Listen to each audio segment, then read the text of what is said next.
I'm not trying to sell you. Yo, it's your boy, Johnny E, $1 Million Mailman. I also go by John Evanson. That was the name I was born with, and that's who I am.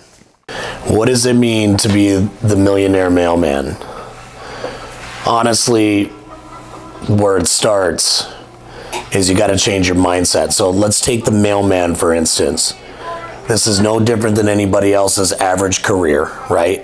It's a certain amount of salary that you get. Let's call it 80 grand salary plus benefits, right? So most people with bachelor's degrees, I think in this day and age, are making about that. Master's degrees, obviously more, but let's just talk about an average standpoint. You can be an average employee somewhere, you can work for someone, but you can also venture off and create your own style of, let's call it employment.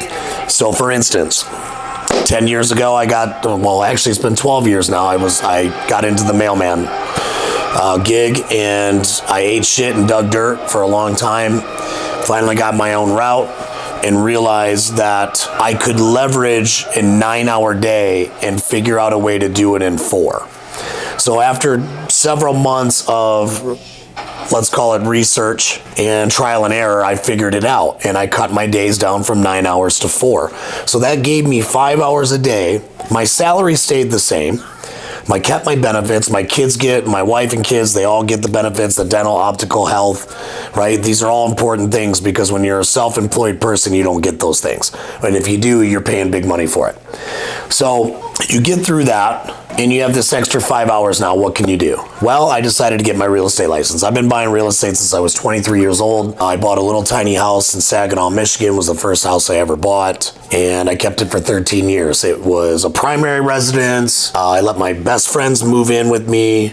My brothers and sisters moved in with me.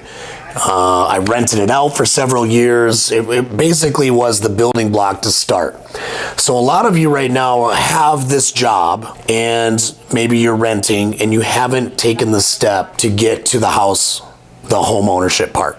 That's step 1. You get to the home ownership, it's great because you're not renting, you get some tax benefits, blah, blah, blah. But what really happens there is you start to create a sort of wealth that can be duplicated, okay? So you get one house, let's say 10 years ago, the house cost $100,000. Today it's worth $300,000. Now, of course, the market has been exceptional. People have done really well. That's probably not going to be normal, but let's just consider a 6% rate of return every year on your equity. That means about every 13 years, you should double the amount of equity in your home while you're paying it down. So what happens? You get one house and you want to make these extra payments. You think it's better to double up a payment because let's pay off that 30-year mortgage in 15 years. I'm not saying that's a bad idea. But if you really want to get into wealth and you want to know what the Millionaire Mailman mindset is how can I use this money to the best of my ability? I could pay $3,000 a month and pay my house off in half the time, or I could take that $1,500 a month instead of putting on my own house and buy another house. So here's the catch. You have to be able to qualify for income, which is also why you want to keep your primary job, because if you don't have the income, no lender is going to give you the loan. So people that are getting into business on their own, or they're getting into real estate and everyone tells them quit your job,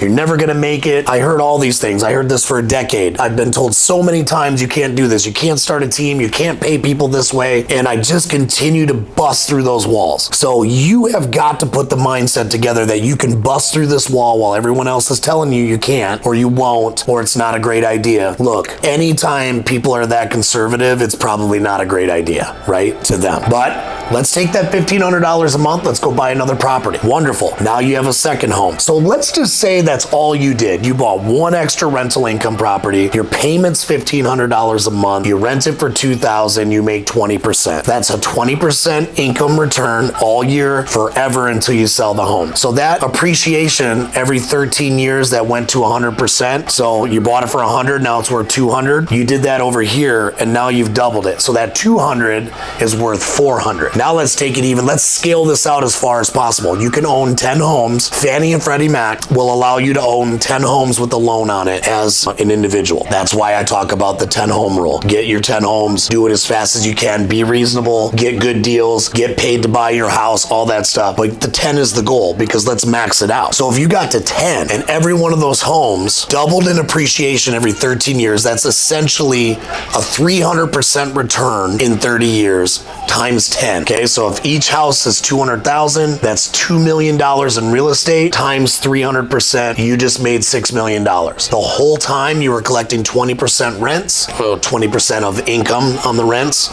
which paid your mortgage, a little bit left in case something breaks, right? That's a whole nother story, because everybody talks about having tenants is terrible. Yeah, you got to evict people once in a while. Yeah, you got to fix shit. It happens. But I'm sorry, I would trade a $500 water heater or a $1,000 water heater for $300,000 in equity any day. I think it's a fool's game to not do that. So that's the millionaire mailman mindset. Is you don't have to be a mailman, right? But just think of yourself as keeping your primary job, leverage the benefits so that you're saving all that money in healthcare, dental, and optical. You're keeping that for your family. You have the stable income, which now the lender will lend to you on multiple properties. You continue to show your rental incomes are going up. Therefore, you can leverage your portfolio and you can keep adding those properties. That's how you become a millionaire in real estate. Sure, you can get other income from other sources, but that is essentially the game plan.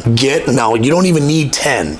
I think 5, you would be a millionaire in 5 years. If you bought, let's take today's market. The average house, we're going to take the whole valley, right? We're in Phoenix, Arizona. There's ups and downs. Let's call it $400K is the average price. If I can buy 5 homes at $400K, that's $2 million in real estate. Yes, you'll have to do all the things I talked about earlier in this video to get qualified and get your rents in, but let's just take the number of 2 million. In 12 years, that 2 million will be 4 million. In 6 years, which is half that time, that'll be 1 million. So basically you're gaining a 1 million in equity every 6 years. You could be a millionaire in 6 years if you just did that. Stop paying extra on your credit cards, stop paying extra on your mortgages, stop paying extra on your student loans. Find ways to leverage your real estate to pay those debts off, because I'm telling you, $20,000 of credit card debt at 20% or 25% is going to destroy this idea. You have got to get those things paid off first, and you need to have a security blanket. You have to have some emergency fund, some money in the bank where if you lose your job or you get hurt, God forbid, you run out of vacation and sick time, or maybe your wife gets pregnant and she can't work. Like, there's all kinds of scenarios here. So it's not as easy as just waking up and buying homes. There is a game plan, and we'll talk more about it as we do more of these videos. I'll give you some strict guidelines to follow, because there was a lot of trial and error. I made some mistakes. I did some deals that weren't the best deals at the time. I realized I made some mistakes, and I've found ways to get around that. And luckily with real estate, typically if you wait long enough, the market will rebound and then you're back into the money. So even though it's a temporary pain, you can't sell. You can't just dump things because you think you made a bad decision, because everyone's telling you made a bad decision. Oh, don't buy.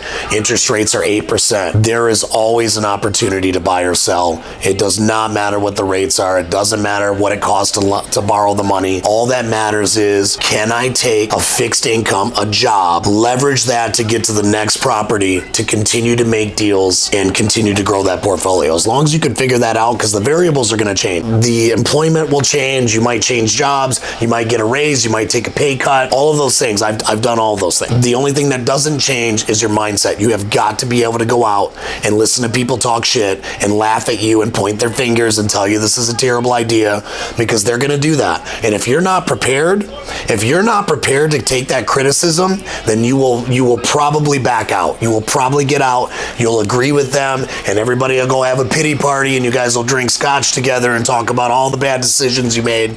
And meanwhile, people like me, Millionaire Mailman, wearing the outfit, I just worked a 12-hour shift. You know what? Not because I need to, but because I want to get to that goal so bad. I want to be there so bad that I'm willing to put in the work now, because at 45 years old, I'm not working again unless I choose to work. And that's what I'm trying to show you guys, how to do this stuff. That's why these videos are out. That's why this content is out. This is important because no one talks about it out of fear, ignorance, or just flat out listening to everyone else. No one wants to talk about it. And the people that are doing it are trying to sell you a product. They're trying to sell you a coaching platform or sell you how to buy these flips and make money. I'm not trying to sell you shit. The whole point of this is to give the information out, because I feel like I've been blessed. I've made some good decisions. I'm getting some some return on my equity, and I think everyone is capable of doing that. So that's the comparison. That's what Millionaire Mailman means, is every average person on this planet, even below average, can get this done. Follow the group, follow our stuff on YouTube, follow our stuff on TikTok. We're gonna constantly make these videos, and we're gonna try to make you guys better. As long as you're watching the content and taking a little bit of risk, that's all we ask.